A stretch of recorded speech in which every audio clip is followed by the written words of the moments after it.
మీ దగ్గర వాయిస్ చాలా నాయిస్ గా వస్తుంది. సో వివి రావు గారి దగ్గరికి వెళ్దాం. అప్పటి వరకు రావు గారు, మనం చూస్తున్నాం నిన్న ఆల్ పార్టీ ఎంపీతో మీటింగ్ అయింది. సీఎం రేవంత్ రెడ్డి మాట్లాడడం చూసాం. కేంద్రం నుంచి రావాల్సిన నిధుల గురించి చర్చించమని ప్రధానంగా ఆయన చెప్పారు. మూసీ పునరుద్ధరణకు సంబంధించి కానీ, లేదంటే అటు ఐఐఎంకి సంబంధించి నిర్మలా సీతారామన్తో మాట్లాడాలని చెప్పి కానీ, ఇటువంటి కొన్ని వాటి గురించి చర్చించినట్లు మనం చూస్తున్నాం. మరి కాంగ్రెస్ ప్రభుత్వం ఏ విధంగా ముందుకు వెళ్తే మంచిదంటారు? ఇప్పుడు ప్రధానంగా రాష్ట్రంలో ఉన్న సమస్య కాళేశ్వరం సమస్య, నీటి సమస్య ఏ విధంగా ఉందో, దానికి సంబంధించి రైతులు ఎంత ఇబ్బందులు పడుతున్నారో మనం చూస్తున్నాం. మరి దాని గురించి ఎక్కడ ప్రస్తావించిన అంశంగా కనిపించట్లేదు. మరి ఎలా చూడొచ్చు అంటారు? రాష్ట్ర ప్రయోజనాలకి సంబంధించి కాంగ్రెస్ ప్రభుత్వం ఏ విధంగా ముందుకు వెళ్తే మంచిదంటారు? దానికి సంబంధించి కేంద్రం నుంచి ఎటువంటి సపోర్ట్ వస్తే మంచిదంటారు రావు గారు? ప్యానెల్లో ఉన్నటువంటి పెద్దలకి, మరి అలాగే మన వీక్షకులందరికి కూడా ఇదంతా ఎలా ఉందంటే, ఒక సామెత చెప్తాను ముందు. అందరు శాకారులే గాని గంపలో ఉన్న రొయ్యలు మాయమైపోయినట్టున్నది పరిస్థితి. ఇది ప్రతి పార్టీ వాళ్ళు, అధికారంలో ఉన్న పార్టీ, ఇప్పుడు రెండు ప్రధాన పార్టీలు మాత్రమే ఎంపీలుగా ఉన్నారు. ఒకటి కాంగ్రెస్ పార్టీ నుండి, తర్వాత ఇక్కడ రాష్ట్రంలో కాంగ్రెస్ పార్టీ అధికారంలో ఉంది. మరి కేంద్రంలో వచ్చేసరికి మిగతా 8 మంది ఎంపీలు బీజేపీ నుండి ఉన్నారు. అయితే ఇక్కడ నిజంగా ప్రజా ప్రయోజనం సంబంధించినటువంటి అభివృద్ధి సూచికల మీద మీకు శ్రద్ధ ఉంటే నిజంగా ఇలాంటి ఈ పరిస్థితి ఉండదు. కారణం ఏంటంటే, మనం చూస్తా ఉన్నాం, పార్టీ ప్రయోజనం ముందు ప్రజా ప్రయోజనం ఎక్కడో తుడిచిపెట్టుకుపోయిన పరిస్థితి మనం కనబడతా ఉంది. మీరు అన్నారు ఇప్పుడే కాళేశ్వరం విషయంలో, మరి రాజకీయాలకు పరిమితం అవుతున్నాయి మొత్తం రాజకీయ పార్టీలన్నీ. కానీ నిజమైనటువంటి ప్రజా ప్రయోజనం విషయం ఇలా రైతులు ఆందోళన చెందుతుంటే వాళ్ళకి సమాధానం చెప్పే పరిస్థితి లేదు. మరి ఇలా మనము ముఖ్యమంత్రి గారు పిలుపునియడం మంచి, మనందరం కూడా దాన్ని స్వాగతిస్తాం.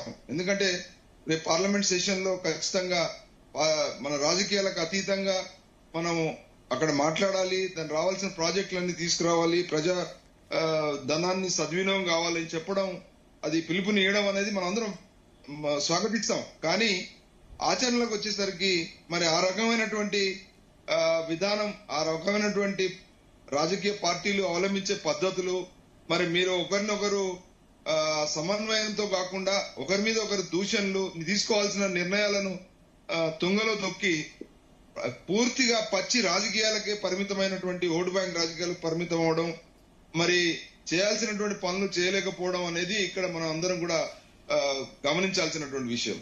మరి ఈ విషయంలో మరి అందరం మన రాజకీయాలకు అతీతంగా ముందుకెళ్లాలన్నప్పుడు అక్కడ పార్లమెంట్ లో ఒకే గొంతుతో మాట్లాడాలి అనేటువంటి విధానానికి కూడా ఏమైనా అలాంటి ప్రణాళిక ఏమైనా కూర్చొని చేశారా?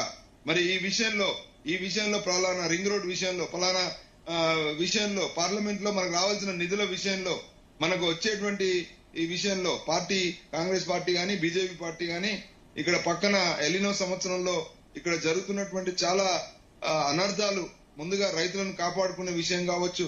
మరి అభివృద్ధి అంటే ఈ రోజు డబ్బు కేంద్రంలో కానీ రాష్ట్ర ప్రభుత్వాలు కానీ డబ్బు తెచ్చుకున్న డబ్బులను ఒక పక్కన ప్రజా ప్రయోజనం కన్నా అందులో పెద్ద పెద్ద కాంట్రాక్టర్లకు కాంట్రాక్ట్లు ఇవ్వడం, దాని నుండి ముడుపులు తీసుకోవడం, దాని నుండి ఆ ఓటు బ్యాంక్ రాజకీయాల్లో 10,000 రూపాయలు, ఓటుకు 5,000 నుంచి 10,000 వరకు ఖర్చు పెట్టడం ఉన్న ప్రాధాన్యత నిజంగా అది సాధించుకునే విషయంలో, పారదర్శకత విషయంలో, మరి సాధించుకున్న ప్రాజెక్ట్ ను కొనసాగించే విషయంలో నిజంగా ఇలాంటి విషయాలపైన ముందస్తు ఇక్కడ చర్చించుకొని పార్లమెంట్ లోకి వెళ్లి ఏమి చర్చించబోతున్నారనేటువంటి విషయం ఎక్కడైనా కేంద్రం గాని, రాష్ట్ర ప్రభుత్వాలకు సంబంధించిన పార్టీ గాని, కేంద్ర ప్రభుత్వానికి సంబంధించినటువంటి బీజేపీ పార్టీ గాని కలిసి ఏం మాట్లాడుకునే పరిస్థితి ఉందా అని అడిగితే దానికి సమాధానం లేదు. ఊరికే ఇలాంటి స్టేట్మెంట్స్ ఇవ్వడం, స్టేట్మెంట్స్ తో పాటు మరి ఇలా ఇక్కడ పార్టీలకు ఏదైతే ప్రాధాన్యత ఉన్న విషయంలో నిజంగా మీరు ఇచ్చిన పిలుపుకి మీరు ప్రశ్నిస్తే సమాధానం ఉందా? మేము ఈ సమస్యలు రేపు పార్లమెంట్ లో మనం ప్రజా ప్రయోజనం దృష్ట్యా కంపల్సరీగా మనం లేవనెత్తాల్సినటువంటి అంశాలు ఇవ్వు. ఈ అంశాల్లో మనకి ఏకాభిప్రాయంతో ముందుకెళ్దాము అని 1, 2, 3, 4 మీరు చెప్పారు. మీరు రేపు జరగబోయేటువంటి ఈ రింగ్ రోడ్ విషయం గానీ ఒక 4-5 అంశాలు మీరు మాట్లాడారు. ఈ 4-5 అంశాలలో మీ స్టాండ్ ఏంటి? మరి ఇంకా మీరు తీసుకోవాల్సినటువంటి కాళేశ్వరం విషయంలో గాని, మరి ఇంకా ఇక్కడ ఈ రాష్ట్రంలో విద్యుత్ విషయం గాని, మరి ఇక్కడ మీరు నీటి వసతుల విషయం గాని, రేపు డ్రాట్ వస్తుంది దాని విషయంలో గాని, మరి రైతులను కాపాడుకునే విషయంలో గాని, మరి చాలా విషయాలు ఈ ప్రభుత్వం ముందు పెండింగ్ ఉన్నాయి. రాష్ట్ర ప్రభుత్వం ముందు, కేంద్ర ప్రభుత్వం ముందు కూడా చాలా విషయాలు ఉన్నాయి.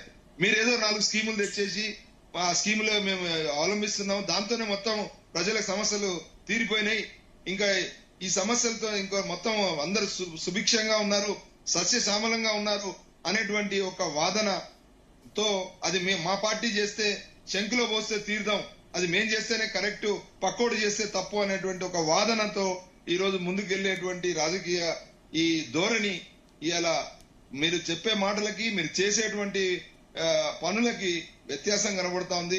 దీని ద్వారా ప్రజా ప్రయోజనం కన్నా ప్రజలకు నష్టం ఎక్కువ జరుగుతుంది. మరి మీరు ఎందుకు విధి విధానాల మీద ఒకవేళ మీరు అందరికీ చిత్తశుద్ధి ఉంటే, నిజంగా ప్రజా ప్రయోజనమే మీ యొక్క పార్టీల లక్ష్యం అయితే, మరి ఒక్కొక్క అంశాన్ని తీసుకొని మీరు చర్చకు పెట్టి ఇక్కడే ఒక నిర్ణయం తీసుకొని ఆ ఏకాభిప్రాయాన్ని పార్లమెంట్ లో కూడా కూర్చోబెట్టి కేంద్ర ప్రభుత్వంలో నుంచి రావాల్సినటువంటి ఫండ్స్ విషయం కావచ్చు, రాష్ట్ర ప్రభుత్వం తీసుకోవాల్సిన బాధ్యతల విషయం కావచ్చు, ఎందుకు చర్చించరు?